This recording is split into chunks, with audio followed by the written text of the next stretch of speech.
खुलुमबाय बे समाव बडोलेण्ड इंखं टेलिभिजननि स्टुडिय'आव आं मिथिखा नार्जारि दिनैनि गाहाय रादाबफ्राव दङ। भुपेन बरा आरो बदरुद्दीन आजमलनि दान्थे बिदान्थेया थिखिनियाव। बन्दना कलिताखौ नुनमाटि पुलिसा जिम्मायाव लाबाय। आलफा उदांनि सोद्रोमा रनजित असमा गुबै लामायाव फैफिनबाय। बन्दना कलिताया बाहायनाय सिखाखौ पुलिसा बोखांबाय। इउपिपिएल दोलोआ गोख्रोंनिफ्राय गोख्रोंसिन जागासिनो दङ आरो गोख्रों जालांबाय थागोन बुंदों रोनगोरा नार्जारि। कक्राझार लकसभा बियाबाव इउपिपिएल दोलोनि बिजाथियानो देरहागोन बुंदों इउजि ब्रह्म। बाक्सानि सालबारियाव बिपिएफनि वार्कार्स मिट। बिजनीआव बिपिएफनि दोलोआरि मेलाव हाग्रामा महिलारि। दानिया फैदोनि आबुं रादाबाव।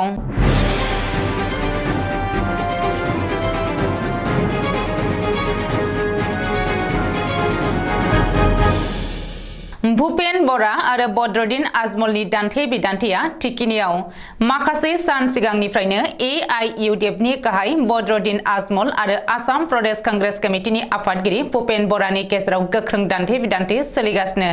नाथाय लकसभा बिसायख'थिनि सिगां हेंथा दोलोनि मोननै राजखान्थि हान्जानि आफादगिरिनि दान्थे बिदान्थे आरो एना एनिया बांसिनो लादों। भुपेन बरा आरो बदरुद्दीन आजमलनि गेजेराव अजद आरो फिन्नाय होलायनायनि जुनै रायजोनि राजखान्थि थासारियाबो दुंहावसिन जादों। मख'नो गोनांदि एपिसिसिनि आफादगिरि भुपेन बराया गिबि मन्त्रि डक्टर हिमन्त बिश्व शर्मा आरो गावनिफ्रायबो रां लायो होननानै आजमला अजद होदोंमोन। आजमलनि बे अजदनि उनावनो भुपेन बरायाबो फिन्नाय होदों आरो एआइइउडिएफनिफ्राय एबा हिमन्त बिश्व शर्मानिफ्राय 100 रां लानायनि फोरमान आजमला होनो हायोब्ला राजखान्थि आरो समाजारि जिउखौ नागारगोन होननानै दाबि खालामदों भुपेन बराया। ओरैहाय भुपेन बराया फोरमान बिनायनि उनाव सिरि थायाखै आजमलाबो। फोरमान लाखिनानै सोरबा रां लायो नामा? आं मानो फोरमान होनो? बिसायख'थि फैयोब्ला फोरमान होगोन, दानो होयोब्ला बावगारलांगोन होननानै गोख्रों हामला खालामफिनदों आजमला।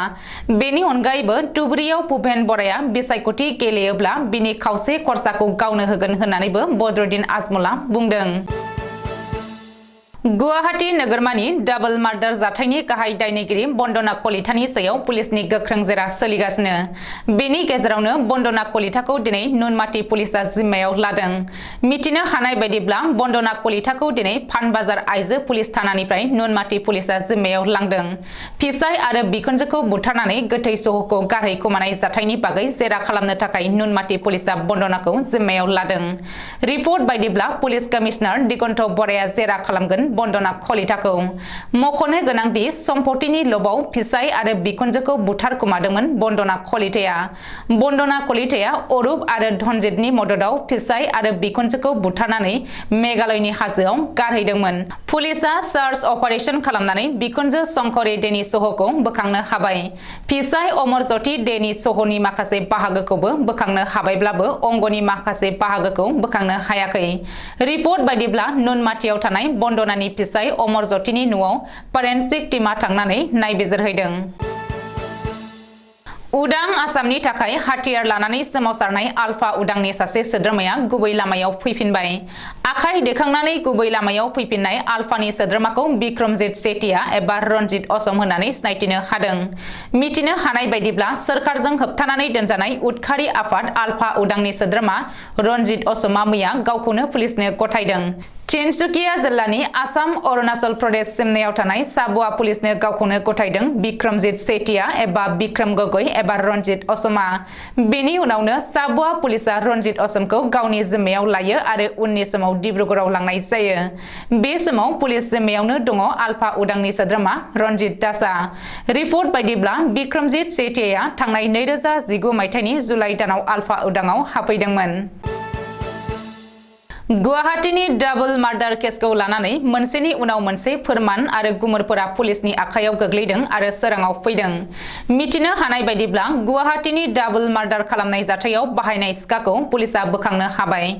गाहाय दायनिगिरि बन्दना कलिताजों लोगोसे बिनि सानै लोगो मददगिरिखौ नुनमाटि पुलिसा जिम्मायाव लानानै जेरा खालामनायनि उनावनो रायजोनाङै सोमावग्लुंनाय बे बुथारनाय जाथायाव बाहायनाय हाथियार एबा सिखाखौ बोखांनो हाबाय।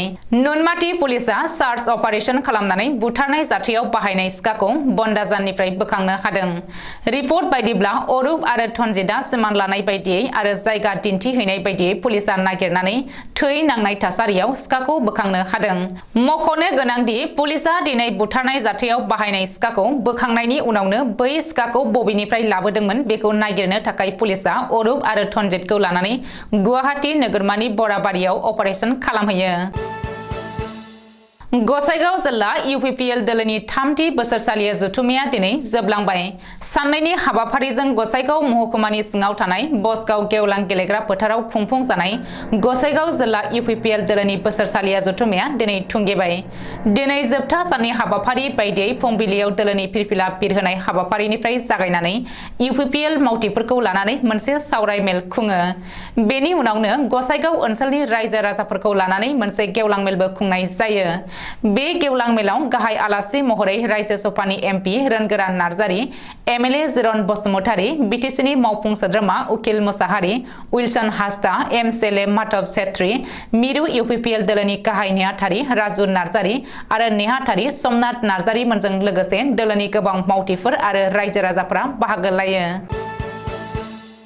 बाक्सा जिल्लानि जिल्ला सेन्टारनि जथुमसालियाव प्रधान मन्त्री फसल बीमा मावथांखिनि पलिसि राननाय हाबाफारियाव बाहागो लानानै खौरांगिरिनि सिगाङाव आसामनि केबिनेट मन्त्री इउजि ब्रह्मआ फोरमायनानै बुङोदि बिपिएफ दोलोआ दिनै राजखान्थि बिथिङाव गोख्रोङै खामानि मावनो ओंखारबोदों। बेखौ आं मोजां मोनदों आरो दोलोफोरा खामानि मावालासिनो जनानै थायोब्ला सन्देहसो जायो।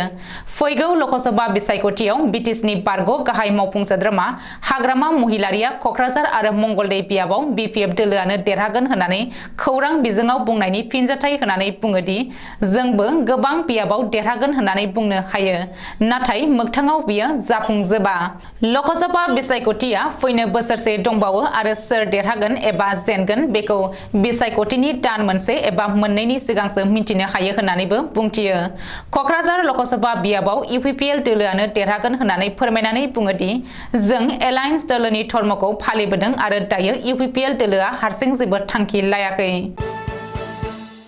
बाक्सा जिल्लानि सालबारियाव सालबारि जिल्ला इउथ मावख'नि नब्लाङाव सालबारि जिल्ला कमिटिनि बिपिएफनि बानजायनायाव दिनै बृहस्पतिबार 23 फेब्रुवारि खालाराव सानसेनि मेहेरगोनां हाबाफारिजों बड'लेण्ड पिपुल्स फ्रन्टनि वार्कार्स मिट लानाय जादों। बे खुंफुंनाय हाबाफारियाव गुबुन गुबुन ब्लक कमिटिनि मावथि हान्जाफोरजों लोगोसे हामलायनाय हाबाफारिया जोबनानै थाङो। मख'नो गोनांदि दिनैनि बे वार्कार्स मिटआव गाहाय आलासि महरै बाहागो लाफैदों बिटिसिनि बारग' चिफ हाग्रामा महिलारि, बिथांजों लोगोसे बाहागो लाफैबावदों एमसिएलए देरहासात बसुमतारी आरो 24 नं सालबारि बियाबनि एमसिएलए जय मुसाहारि बिथांमोनजों लोगोसे बिपिएफ दोलोनि गासैबो गुबुन गुबुन बिबानाव थानाय दैदेनगिरि आरो मावथिफोराबो बाहागो लाफैदोंमोन।